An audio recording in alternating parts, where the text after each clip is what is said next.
సీతమ్మ హనుమతో అంటుంది, నేనే కాదు రాముడు కూడా ఒక తప్పు చేశాడు అని. హనుమాన్ అంటాడు, రాముడు తప్పు చేయటమా, మా స్వామి ఎప్పుడు తప్పు చేయడు. ఏం తప్పు చేశాడమ్మా మా స్వామి అంటే, ఇప్పుడు చూడు నాన్న, నేను అడిగాను నాకు ఆ బంగారు జింక కావాలి అని, కానీ మీ వాడు కూడా ఏమీ నాకు అది మంచిది కాదు అని నచ్చ చెప్పకుండా నేను అడిగింది తేవడానికి వెళ్ళిపోయాడు కదా. అవును. తప్పు కదా, నాకు చెప్పాలి కదా, నువ్వు మంచి కోరిక అడగట్లేదు అని చెప్పాలి కదా, చెప్పకుండా ఆయన వెళ్ళిపోయాడు అని.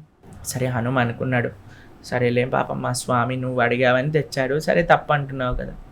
తర్వాత సీతమ్మ అంటుంది, నువ్వు కూడా ఒక తప్పు చేశావు. ఓ అంటే హనుమ, అరే నన్నెందుకు లాగుతున్నారు వీళ్ళిద్దరూ, ఈవిడేమో ఆయన అడిగిందట, ఆయనేమో చెప్పకుండా వెళ్ళిపోయాడట, నేనేం తప్పు చేశానంటే, ఒకళ్ళ తప్పు గురించి చెప్తుంటే బుద్ధిగా కూర్చొని వింటున్నావు కదా, అది నువ్వు చేసే తప్పు అన్నదట సీతమ్మ. వేరే వాళ్ళు ఏదో చేశారు అనే విషయాలను తరచుగా మనం మాట్లాడుకోవటం, దాని గురించి విశ్లేషణలు చేయటం, దాని గురించి జోక్స్ వేసుకోవటం, దాని గురించి మీమ్స్ తయారు చేయటం, దాన్ని ఏదో పెద్ద విషయంగా చిత్రీకరణ చేయటం, ఇవన్నీ అవసరం లేదండి.